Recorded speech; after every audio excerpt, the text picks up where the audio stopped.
What's up everyone? Today we're talking about the three lenses for APS-C cameras made by Sigma. These are three prime lenses, the 16mm, 30mm, and 56mm. These three lenses are made in a variety of mounts, mainly the E mount for Sony and the M mount for cameras like the EOS M50 or other crop sensor mirrorless cameras. They also fit on some micro four thirds cameras, but that changes the crop factor, and I think these lenses work really well on APS-C size sensors. So these three prime lenses make up a really great range of focal lengths. They each have a designation of DC and DN and contemporary. So the DC stands for crop sensor, that's smaller than full frame sensor size.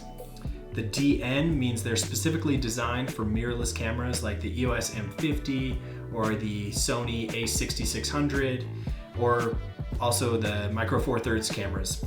The contemporary designation is Sigma's designation that they give these three lenses. They also have an art line and a sport line. I think their contemporary designation just means more affordable. Despite the fact that these lenses are, quote, more affordable, they're also really high quality. The 16mm roughly translates to a 24mm on full frame. The 30mm roughly translates to 45mm, and the 56mm is an 85mm. So with the crop factor, those three primes make up a really great focal length range that gets you from relatively wide angle to an awesome portrait lens. The reason they're designed specifically for crop sensor cameras, or APS-C, or as Sigma likes to call their designation, DC, is because these lenses are designed for that smaller but higher density of pixels sensor. So if you cram 24 megapixels into a smaller sensor size, that means that you're going to need a lens that's specifically designed for that sensor so that you can get the best quality.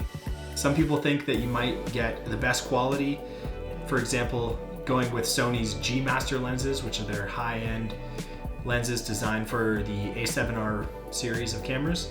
But really, when you choose a lens that's designed specifically for a crop sensor camera, you're gonna get something that has just better image quality on that really dense sensor size. Those pixels are really close together, so having a lens that's designed specifically for that will give you sharper and better image quality.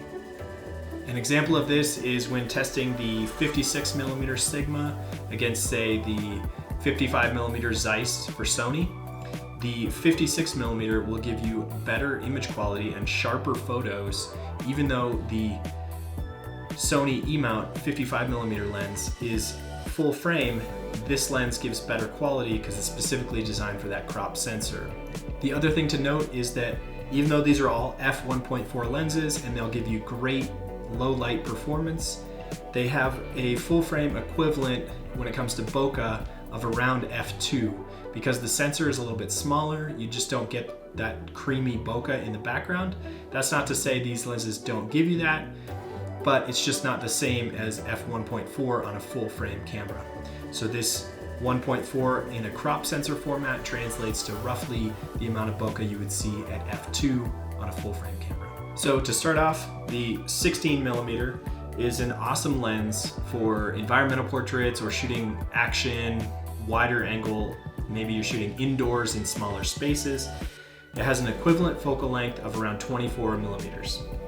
I liked this lens a lot for shooting indoors where it's often darker, and that f1.4 aperture allows you to get plenty of light in your images and not have to worry about that high ISO and low image quality.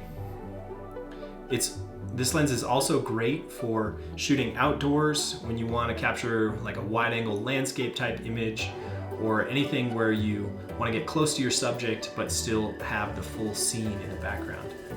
A lot of people also find this lens great for vlogging or shooting self-portraits, selfies, that sort of thing. It just gives you that wide perspective, but it also has shallow depth of field and really draws the viewer into that sharp part of the image. This lens is the heaviest in the series and largest. It's still relatively small and lightweight, but of the three, it's definitely the biggest. and I would say this is about the limit of what I would feel comfortable with on balancing nicely with the APS-C, like the Sony a6600 style camera. If you go any bigger, and this lens is just gonna kind of overwhelm the camera. So I felt like this was right on the verge of too heavy, but I still liked it. The 30mm lens, which is the middle lens in this lineup, is great. It's equivalent to about 45mm in full frame. And at 45mm, that's roughly about a 50. A lot of people like to buy what they call a nifty 50, which is just an inexpensive 50mm lens.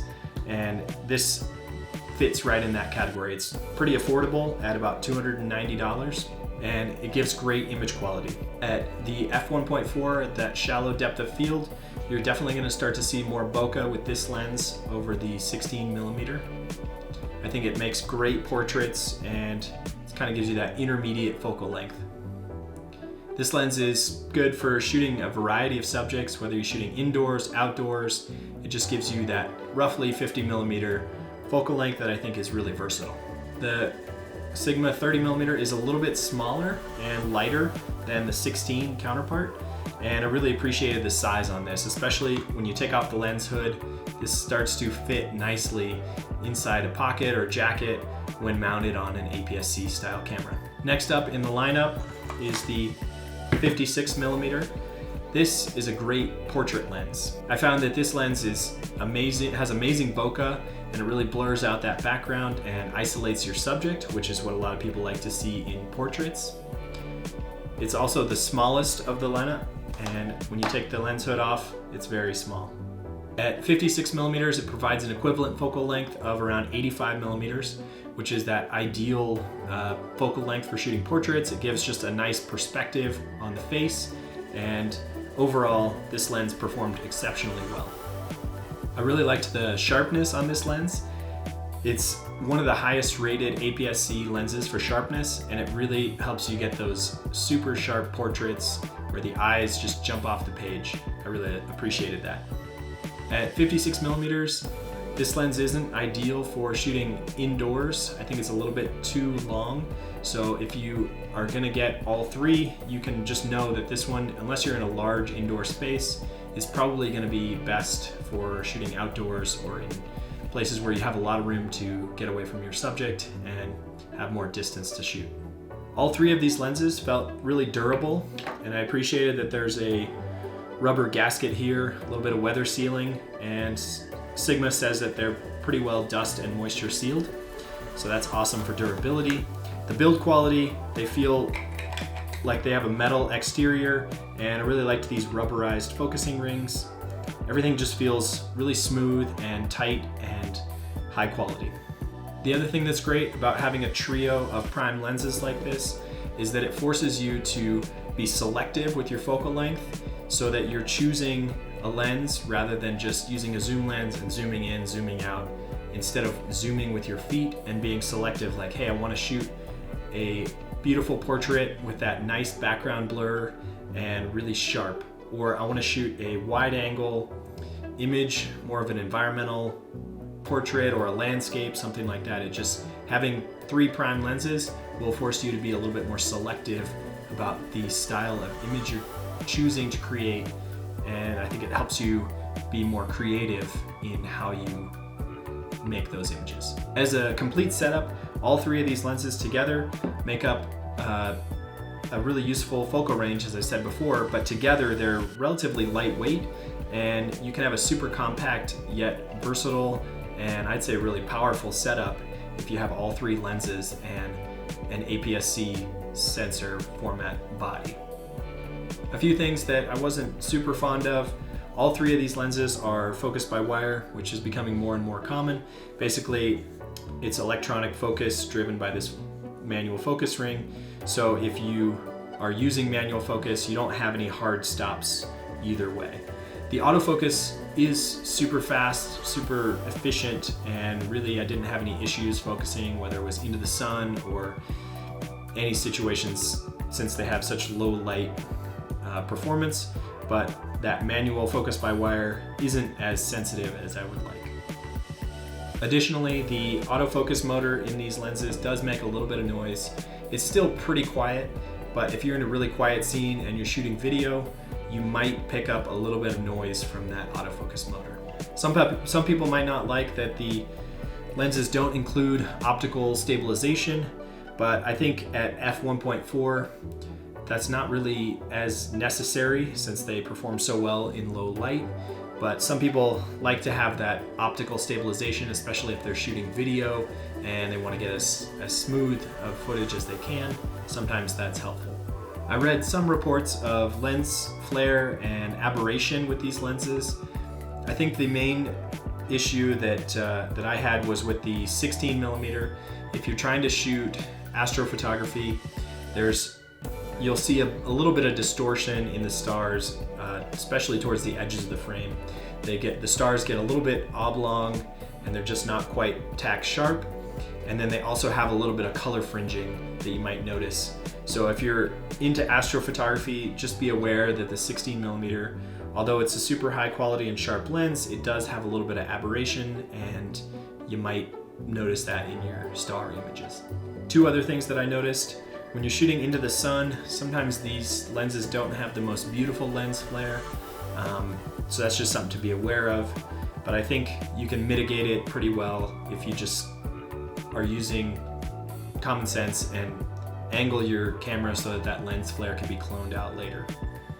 The mount on these lenses felt a little bit snug, and maybe it's just either the weather sealing O-ring or they needed to break in a little bit, but that was the last thing that I noticed, that I had a little bit of a hard time changing lenses quickly. So hopefully that'll improve over time, but something to be aware of. So overall, I think the Sigma trio of APS-C lenses is an awesome setup for someone that wants to get some prime lenses for a relatively inexpensive price, or maybe a beginner that's just getting used to using prime lenses. It's an awesome way to get introduced to them, learn how to zoom with your feet, and that way it forces you to be more selective with your images. If you think you'll be upgrading to a full frame setup, I might hesitate to buy these, but if you're convinced that the APS-C format is going to be better for you, say you want that compact camera size or you just don't want the expense of a full frame camera, these are going to be awesome lenses. Just know that they don't quite hold their value quite as well as some of the native Sony or Canon lenses, just because they're an off-brand manufacturer, but you do get the benefit of a lower price up front. I'm going to include a few sample images at the end here, and if you have any questions, feel free to hit me up in the comments. I'd love to hear your thoughts.